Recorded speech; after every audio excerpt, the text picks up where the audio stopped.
দিয়েছে, দিয়ে মহাদেবকে দেখিয়েছে। মহাদেব বলছে, দেবী পার্বতীকে দেখিয়েছে, বলছে কি সুন্দর পুতুল, কিন্তু পুতুলগুলো তো পড়ে আছে, দুটো পুতুল, কাঠের পুতুল। দেবী পার্বতী বলছেন পুতুলের মধ্যে প্রবেশ করেছেন, করে নাচ শুরু করেছে। তাই দেখে শিব আর কি করে চুপচাপ বসে থাকে, শিবও গেছে আরেকটা পুতুলের মধ্যে ঢুকে দুজনে মিলে মহানন্দে নৃত্য করেছে। এবার করে তারা তো পুতুল থেকে বেরিয়ে পড়ে চলে আসছেন, পুতুল দুটো তখন মৃত হয়ে পড়ে আছে, তাই তো কাঠের পুতুল, তার কোনো প্রাণ নেই। এবার সেই শিল্পী বলছেন যে প্রভু, এই যে পুতুল দুটো নাচ করছিল, মনে হচ্ছে আমার সন্তান যেন জীবিত হয়ে গেছে, তাই এমন কোনো উপায় বলুন যা দিয়ে এই পুতুলগুলোকে জীবিত করা যায়। পার্বতী বলছে মৃত পুতুল তো আর জীবিত হবে না, তোমাকে এর কৌশল বের করতে হবে কি করে পুতুলের সঞ্চালন করা যায়। কারণ আমরা তো ছোটবেলায় সবাইকে অনেকে পুতুল উপহার দিই, তাই না? জমির মাঝখানে দেখিস কাকতাড়ুয়া হাত তুলে দাঁড়িয়ে আছে, এটাও তো পুতুল। এই যে ডল প্রত্যেকে উপহার পায়, সেগুলো কি পুতুল? পুতুল নাচের পুতুল না। তাহলে পুতুল নাচের পুতুল কারা? যাদের আমরা সঞ্চালন করতে পারবো, যাদের আমরা নাড়াতে পারবো, যাদের নাড়িয়ে কোনো গান, কবিতা, গল্প এগুলো বলতে পারবো, তাই না? আমরা বেনি পুতুলে ওই যে গান করলো, তোর নাম কি বল? ঈশানজিৎ গান করলো আর বেনি পুতুল নাচলো। বেনি পুতুলটা তো আগে একটা পুতুলই ছিল, ঘুরে বেড়াচ্ছে, হাত নাচছে, তোরা হা করে হাসছিস, দেখছিস, মজা পাচ্ছিস। কিন্তু ও যখন ঈশানজিৎ যখন গান করলো, ও যে নাচলো, ও তো একটা প্রাণ পেল না, একটা পারফর্ম করলো, একটা কিছু উপস্থাপন করলো, একটা গানের সাথে করলো, একটা গল্প আমি বলতে পারতাম, তাহলে তখন কিন্তু সে পুতুলটা প্রাণ পেল। তাহলে পুতুল নাচ হচ্ছে সেরকমই জিনিস যে মৃত কোনো দেহে বা মৃত কোনো যে কোনো কিছু হতে পারে, পুতুল যা কিছু দিয়ে পুতুল নাচ আমরা করতে পারি, সে রুমাল দিয়ে করে হোক বা আঙুলে, বুড়ো আঙুলে চোখ না এঁকেও আমরা পুতুল করে গল্প করতে পারি। মানে যে কোনো নির্জীব বস্তুর মধ্যে যখন আমরা তাকে সঞ্চালন করবো, ম্যানিপুলেট করবো, তখনই সেটা পুতুল হয়ে যাবে, মানে পুতুল নাচের পুতুল।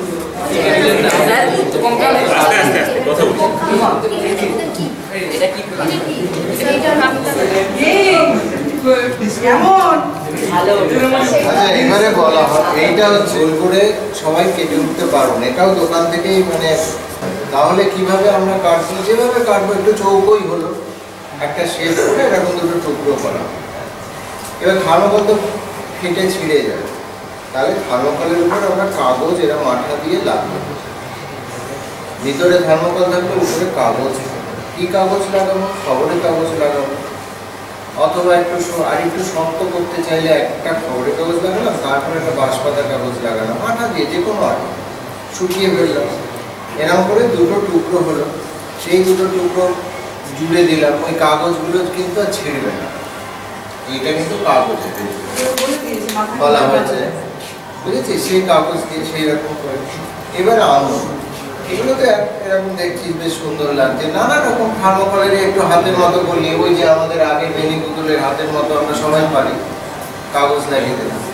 তারপরে এগুলোকে এবারে এরপরে জামা প্যান্ট পরানো হলে তবে কিন্তু এরা তখন, হ্যাঁ, জামা প্যান্ট পরানো হলে তখন কিন্তু এগুলোকে দিয়ে পারফর্ম করানো যায়। আমরা কিন্তু যাতে বানানো যায়, এইটা হচ্ছে সব থেকে কঠিন, এই পুতুল বানানো।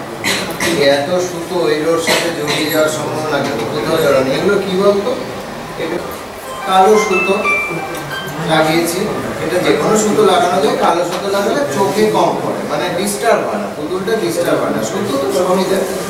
এটা কি বলতো, সাইকেলের স্পোক, 2 টাকা করে লাগে, সাইকেলের স্পোক আমরা এখানে লাগিয়েছি, উল্টো করে দিয়েছি ধরার দিকে, সেইটা একটা লাঠি লাগে। আরো অন্যরকম সুতো পুতুল আমরা দেখি। তাহলে ব্যাপারটা বোঝা গেল, বানানো চাইলে কি বানানো যায়? চাইলে বানানো যায়। এই পুতুল কিন্তু আমাদের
জামা প্যান্ট পরবে টাইট ভাবে এসে যাবে।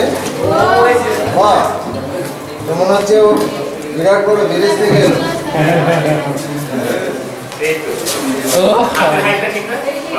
আমি উঠে যাচ্ছে, পুতুলটা উঠবে না, আমরা কি পড়তে খাবি?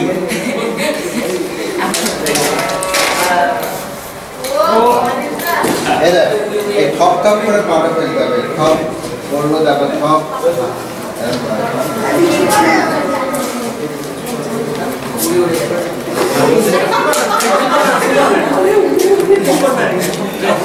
নেক্সট নেক্সট এই যে আগে আছে আগে আছে হ্যাঁ ওই তো আগে শিখতে আরে এটা উজু করতে আচ্ছা পুরোটা হাতে রাখে তো জিপটা বের করিস না জানো কালকে আমি একটা জিনিস আবিষ্কার করেছি।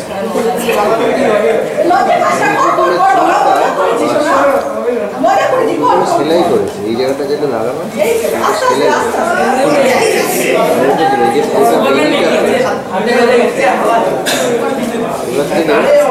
সেলাই যদি হয়ে যায় ফটাফট ফটাফট চলে যাবে। কালকে তো মাঠে করেছি পুতুলটা নিয়ে এসে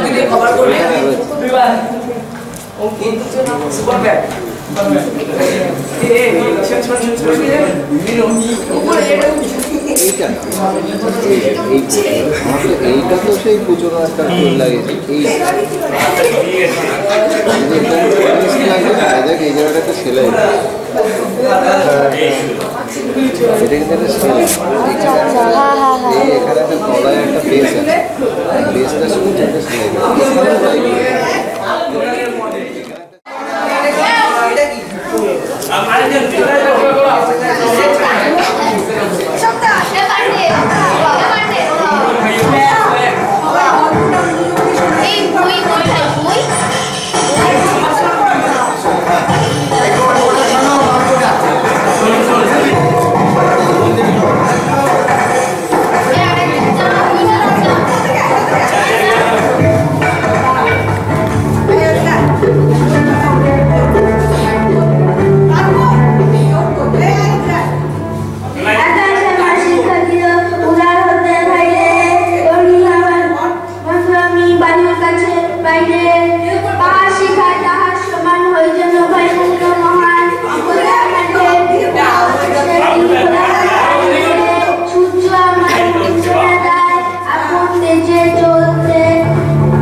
বাজারে যাই, বাজার থেকে ফিরে তোকে নিয়ে বসবো, তুই পড়াটা মন দিয়ে পড়।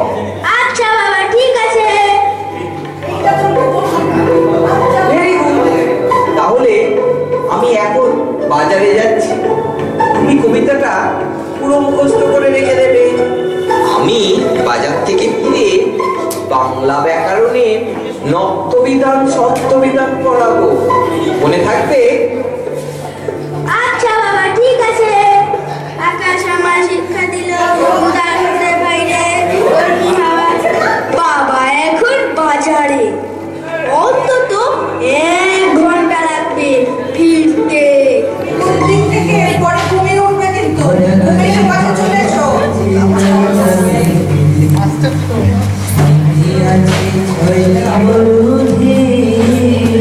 নেমে গেছে কেন? হ্যাঁ, ওটা দাঁড়াবে। দেখ মাছের দিকে দেখ।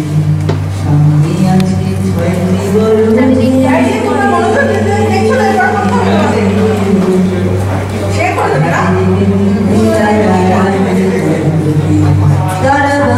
যেহেতু লক্ষ্য করে চলে গেছে। টাটাতে মাঝিকে, ওই যে বাবা, আমাকে না, মাঝি। শুরু করি। মাঝখানে তো চল চল চল চল। চল, বলা যাবে না। হ্যাঁ, জানিস আমাদের এই ভারতবর্ষে এই পুতুল নাচের উদ্ভব হয়েছিল? জানিস? জানিস না? তাই এটা তো আমি মুখে বলছি, তোরা কেন বিশ্বাস করবি আমার কথা?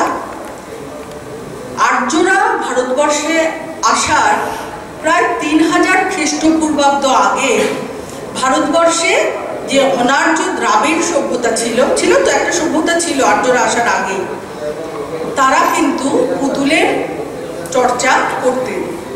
হরপ্পা মহেঞ্জোদারোতে যে সমস্ত উৎখনন করে যে সমস্ত পোড়া মাটির বিভিন্ন জিনিস পাওয়া গেছে না, পোড়া মাটির নারী মূর্তি, বলদ, ঘোড়া, এগুলো পাওয়া গেছে, তাদের গায়ে ছিদ্র পাওয়া গেছে, ফুটো পাওয়া গেছে। মনে করা হয়, গবেষকরা মনে করেন যে ওর মধ্যে দিয়ে সুতো দিয়ে পুতুলের নাচ করানো হতো বা পুতুল নাচ হতো, মানে সেই সময়ের মানুষ পুতুল নাটকের চর্চা করতেন। যে সারাদিন ধর কৃষি কাজ হচ্ছে বা যে যা কাজ করছেন, অবসর সময় তাদের বিনোদনের একটা মাধ্যম ছিল পুতুল নাচ। এই যে পুতুল নাচ বলছে, এই যে নাটক, বর্তমানে যে আমরা বলি নাটক, নাট্যকলা, এবং এই যে পুতুল নাট্যকলা বা পুতুল শিল্পকলা, এই দুটোরই উৎপত্তি হয়েছে লোক সংস্কৃতি থেকে।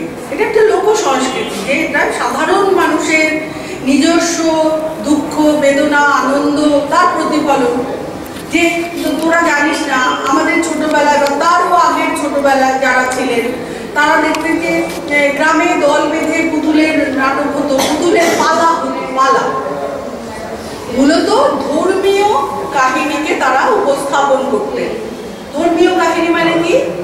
আমাদের যে সমস্ত এপিক আছে, মহাকাব্য, রামায়ণ, মহাভারত, শ্রীকৃষ্ণ কীর্তন, এইসব রাধাকৃষ্ণ বিষয়ক ঘটনা, এগুলো তারা পুতুল নাচের মাধ্যমে পালা করে বিভিন্ন জায়গায় দেখাতেন। এবার তোদের মানে একটা সময় পরেই ধর্মীয় বিষয়টা পুতুলে তো ছিল, পরবর্তীকালে বিভিন্ন সামাজিক বিষয় এলো, এবং অনেক মানে ধর সম্রাট অশোক বৌদ্ধ ধর্ম প্রচারের ক্ষেত্রেও পুতুল নাটকের সহায়তা দিয়েছিলেন। বিভিন্ন বৌদ্ধ গুম্ফায় পুতুল নাটকে অনেক পুতুল পাওয়া গিয়েছে, যে বৌদ্ধ গুম্ফায় যে বৌদ্ধ সন্ন্যাসীদের ট্রেনিং দেওয়া হতো, কারণ সম্রাট অশোক পরবর্তী জীবনে বৌদ্ধ ধর্ম প্রচারে অগ্রসর হয়েছিলেন। তোদের ভালো লাগছে শুনতে? সত্যি তো? আচ্ছা, আমি কিন্তু ইতিহাস পড়াচ্ছি না, তোদের জানাচ্ছি এই যে পুতুল নাচ, যে পুতুল নাটক, এটা আমাদের নিজস্ব সংস্কৃতি, এটা আমাদের একদম একান্ত নিজস্ব সংস্কৃতি। এটাকে আমরা জানবো, আমরা শিখবো, এটাকে নিয়ে আমরা কাজ করবো। তোদের মধ্যে এই যে ধর যাদের আমি বলছি, তাদের মধ্যে যদি বড় হয়ে পড়াশোনা শেখার পাশাপাশি কেউ একজন উৎসাহী হয়, তোদের হাত ধরেই হয়তো পরবর্তী প্রজন্মে এই পুতুল নাচটা বেঁচে থাকবে। কেউ হয়তো তোরা একজন পুতুল নাচ নিয়ে অনেক বড় কাজ করলি, পরবর্তীকালে তোরাও শেখাবি। আমরা যেরকম শিখছি, অন্যান্য কাজের পাশাপাশিও পুতুল নাচটাকে করা যায় যদি তার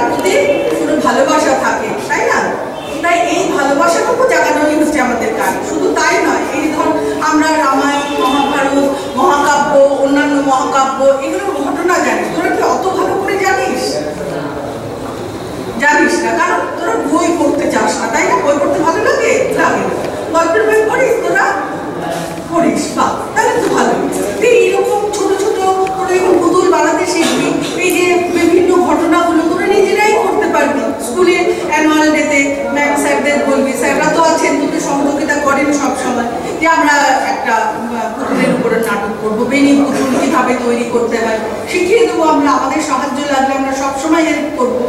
তোরা তৈরি করলি, তোদের অ্যানুয়াল প্রোগ্রামে হলো, তাহলে এইভাবে যদি সংস্কৃতিটা, আমাদের নিজস্ব সংস্কৃতিটা বেঁচে থাকে তাহলে তো ভালো, তাই না?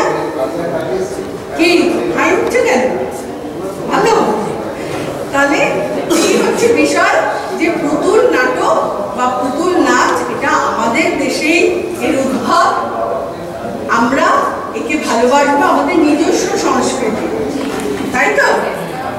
তাহলে আমরা আরেকটু পরেই সবাই চলে আসবে, তাদের সামনে আমরা অভিনয় করব এবং 21 তারিখে কি করবো আমরা ভালো করে তো করবো, একটা করে পুতুল তৈরি করে নিয়ে যাওয়ার চেষ্টা করবো। চলো। ভাগ্যবান আমরা যখন তোমাদের মতন আমাদের বয়স ছিল তখন পাড়ায় পাড়ায় এরকম তাঁবু ফেলে পুতুল নাচ হতো, সেখানে বিভিন্ন পৌরাণিক কাহিনী সেটা পুতুল নাচের মাধ্যমে দেখানো হতো। তখন আমরা ভাবতাম এই পুতুলগুলো নড়াচড়া করছে কি করে, কথা বলছে কি করে। তা আজকে তোমাদেরই যারা বন্ধু বা দাদা তারা দেখবে তারা পুতুলগুলো কিভাবে নড়াচড়া করে সেইগুলো তোমাদের সামনে দেখাবে। আমরা যেমন দেখতাম তোমাদের বন্ধুরা সেইগুলো শিখে তোমাদের দেখাবে, সেই সৌভাগ্য তোমাদের হয়েছে। আমাদের এই সুযোগ করে দেওয়ার জন্য বিদ্যালয়ের পক্ষ থেকে শিল্পাঞ্জলি এবং তাদের প্রত্যেককে আমরা ধন্যবাদ জ্ঞাপন করছি। শুধু সঙ্গীত বা এই সঙ্গীতের যে কথাগুলি আছে সবসময় যা করতো সেটা মানুষকে মানুষকেই করে, তাহলে আমরা সকলে মিলেই গাইতে পারি। এরকম ছোটরা যারা আছে তারা গাইতে পারে। আনন্দ আকাশে বাতাসে যাও শোনা, যারা আমি খুব আনন্দ পাবো, বাড়িতে যেয়ে মনে করবো তোমাদের কথা। আনন্দ আকাশে বাতাসে আজরে আনন্দ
খরগোশ আর কচ্ছপ। অনেকদিন আগের কথা, এক ঘন জঙ্গলে 3 বন্ধু থাকত, শিয়াল, খরগোশ আর কচ্ছপ। রোজ 3 জন একই জায়গায় দেখা করত। শিয়াল আর খরগোশ সব সময় আগে পৌঁছত, কিন্তু কচ্ছপ সর্বদা দেরি করে আসত। খরগোশ রোজ কচ্ছপকে নিয়ে ঠাট্টা করত। একদিন, আরে তুমি কত অলস দেখছো, আমার মতন জোরে চলার চেষ্টা করো।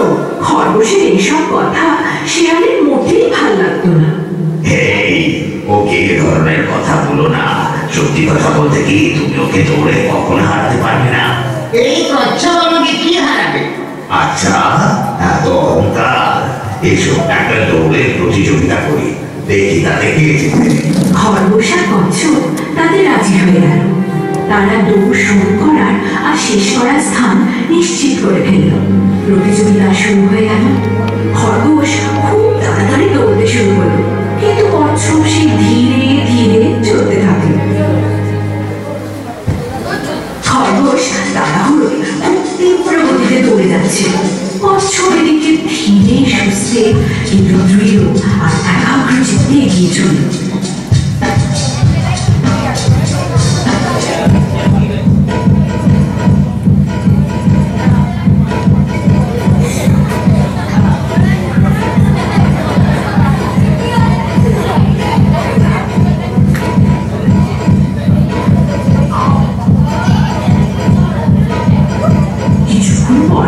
খরগোশ হাঁপিয়ে উঠল। সে পেছনে তাকিয়ে দেখল, কিন্তু কচ্ছপকে কোথাও দেখতে পেল না। তখন খরগোশ ভাবল, ও কখনোই আমাকে হারাতে পারবে না, একটু চিনিয়ে নিই। এই ভেবে খরগোশ একটা বড় গাছের ছায়ায় শুয়ে পড়ল আর নিশ্চিন্তে ঘুমিয়ে পড়ল।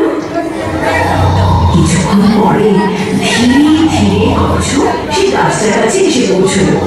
সেখানে খরগোশ শুয়ে আছে। সে দেখল যে খরগোশ মহা আনন্দে ঘুমাচ্ছে, কিন্তু তবু সে এক মুহূর্ত না থেমে তার নিজ গতিতে গন্তব্যের দিকে এগিয়ে চলল।